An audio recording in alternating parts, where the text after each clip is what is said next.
iza naše kuće stoji tradicija vredna poštovanja.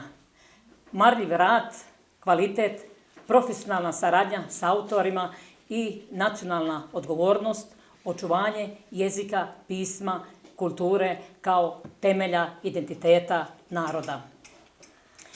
Stvarati literaturu danas na Kosovu i Metohiji nije samo pisati lepe reči, već nešto mnogo dublje i mnogo šire, upravo to što sam malo čas i rekla, očuvanje jezika i pisma.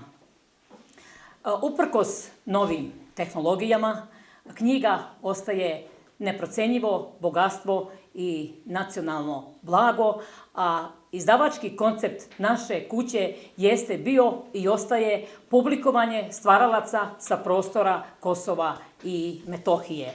Jer sve dok se ovde, na ovim prostorima, pišu i čitaju ćirilične knjige, Srbi imaju budućnost. U toj misiji očuvanja jezika i pisma, što ja potenciram, Jedinstvo je na straži sa svojom izdavačkom delatnošću već 80 godina i uz Božju pomoć ja verujem da će još dugo da tako bude.